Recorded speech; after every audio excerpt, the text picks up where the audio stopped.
I came up with this. Check that out.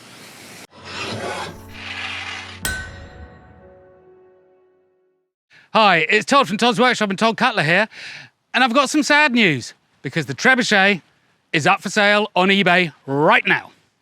But I've also got some good news because before it goes, we're going to do some more trials. And today is multiple launch Incendiary Day. So for our multiple launch Incendiary system, I came up with this. 7 big bundles of smoky burny joy, and they're going to get thrown over there. Let me explain my thinking. Let's recap quickly about incendiaries and the Middle Ages. People had everything they needed to make very potent incendiary mixtures and weapons from ancient times. The Byzantines and the Arabs seemed to be the first to make really vicious weapons, incorporating the now lost knowledge of Greek fire. But for certain, the Chinese and the Indians were making clever and sophisticated weapons before the Europeans. But by the 14th century, Western Europe had discovered, or learned, really effective recipes using oxidizers. They were hard to put out and they burned fiercely. On occasion, they even added noxious chemicals to make the smoke even worse. Lots of books were available in medieval times, including the recipes and the construction methods. These are just 2. And the thing is, the trebuchet is going to be leaving my life. And before I do that again, I want to throw incendiaries one last time. So this was a great excuse. But the thing is, we do know that they did it, because Edward I, when he was besieging Stirling Castle in 1304, wrote to the Exchequer asking for funds for the purchase of cotton and saltpetre for the casting of fire within the castle. So here is the obligatory, don't try this at home. Don't try any of this at home, because unexpected things happen. And by their nature, you might have thought of everything, but it's unexpected. Don't risk it. Let me do it. Just check out the last time I did this. Basically, the rosin jacket acted like a pressure vessel, I think, and it squirted out white hot oxidizer in my direction, just missing me. Very uncool, so I didn't use it. We know exactly how they made incendiary charges for arrows and crossbow bolts. We have the records, but we don't know how they did it for trebuchets. Now, I think there are 3 basic methods that they could have done. One, like you saw earlier, is a single mass of incendiary mixture. Gives a burn in one place. The second, breakable pots of an inflammable, viscous liquid. And, you're going to get a big splat and a big burn. And the other is that they make multiple charges of incendiary mixture, and that breaks up in the air, and you get multiple pieces falling. And that is what we're going to be looking at today. So firstly, they might have tried solid lumps of incendiary, and I'm sure they did because it's going to work. But the fire ends up in one place. One group of people can attend to it. Pots of liquid incendiary mixture were used throughout the medieval world, and they used them a bit like hand grenades. So it'd be a bit like this one here, but instead of an explosion, it was fire. And there's also these ones I saw in Syracuse. But these, of course, break against hard fortifications. They're not going to work well on a soft field like that. And besides, YouTube doesn't like that kind of thing, and the farmer is my friend, and he wouldn't be after that. But they were so much more sophisticated than medieval petrol bombs. They were cleverer than that, as, if you watch my films, you'd expect. So check this out.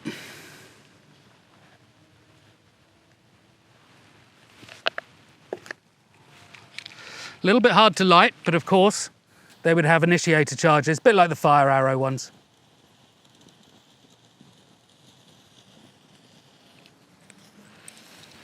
I'll step away.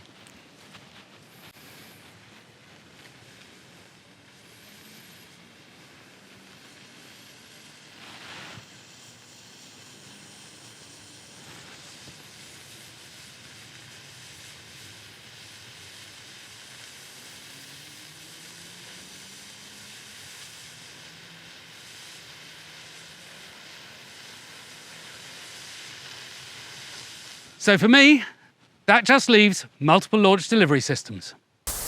Hi, I've just interrupted today's film for another Todd Cutler related fact. This time about a Rothenberg studded grip rondel dagger.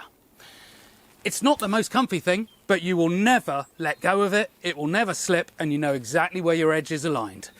This, lots of other items available on toddcutler.com. And now, back to the film. Fire was one of the most dreaded things in medieval life. Whether you had food, shelter, possessions.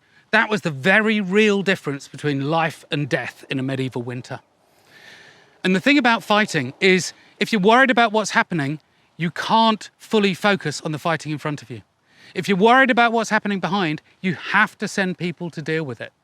Fire is a fantastic weapon when you're besieging a castle or a town. And the thing is, one fire, great. Multiple fires, really great. Of course, a trebuchet is built and positioned to throw one large chunk of stuff to a particular place, particular distance. If you split that large chunk into maybe 50 multiple smaller ones, they're each going to end up with too much drag on them. And the thing that went over there is now going to go here. So we know that you can't do loads and loads of tiny little ones.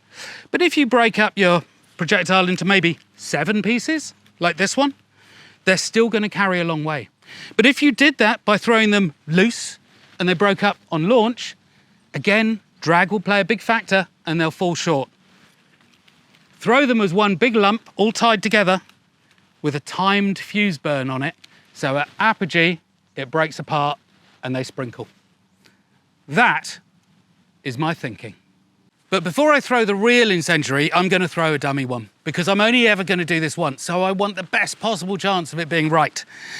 Now, basically, I have a cord that wraps around it, and then it has a timed, burnable link in it, made of fuse. But as it flies through the air, even if that burns, these are still going to be kind of connected together. I want that rope to be whipped off as fast as possible.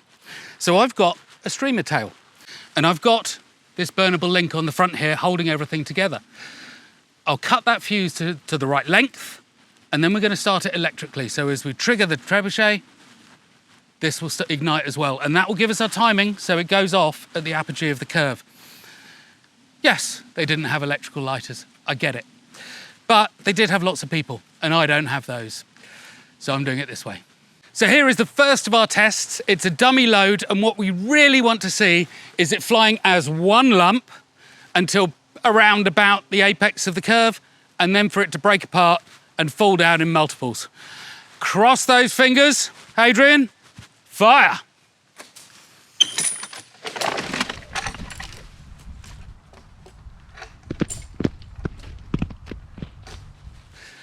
Not quite, the timing was a bit short, but we had a bit of a trigger issue, but they went a long way and they spread beautifully. So that was exactly the sort of thing we want to see. However, we're going to run that again, same test, try and get the timing better. One more test, and then we're done. Loose! Yes! That could not have been better. That was absolutely brilliant. Absolutely brilliant. So now we go for the real one. So we got one here, we got one there, there's a couple of others around, and there is that one there. Another close call for the GoPro. So here we are, 7 individual charges, 1 central fuse going down and then radiating out to those, and then our electric ignition saves headaches. When one of these, just one, starts burning a bit more vigorously, that's when it's going to get shot. And either way, 7 of them are going to end up down there, fingers crossed, burning. Well, I'm only ever going to do this the once. So there's only one place where I'm going to get the most out of it, the most understanding, and where I'm not going to miss the action. And that is in the target zone. But in case it needs saying, don't try this at home. Don't try any of this at home. Well, if you've got a trebuchet, don't try it at home. Otherwise, it's a bit tricky. See you on the other side.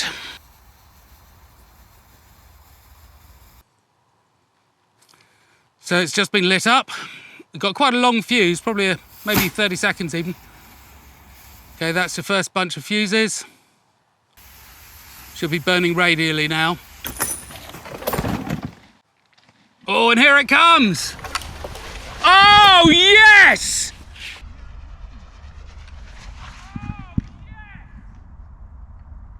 Oh, yes! That could not have been better.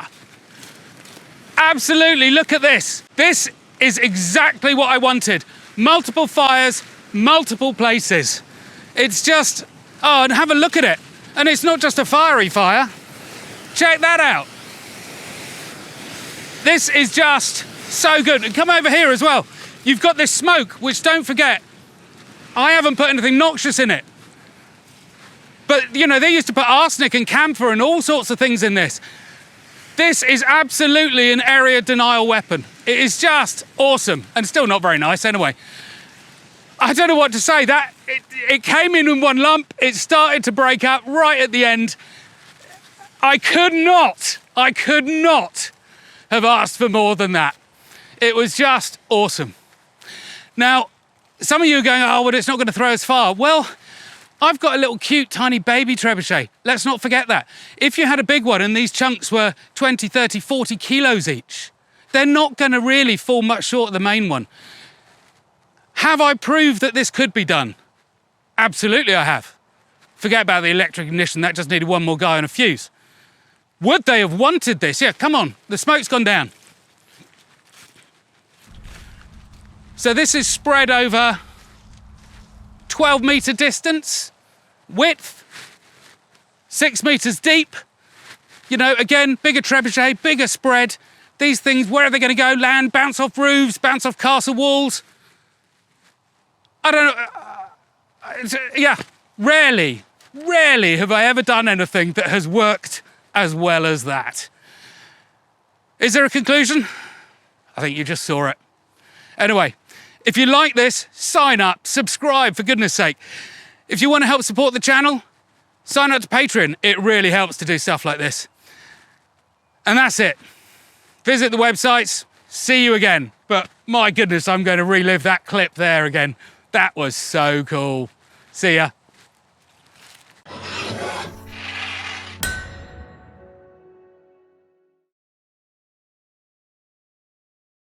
Loose!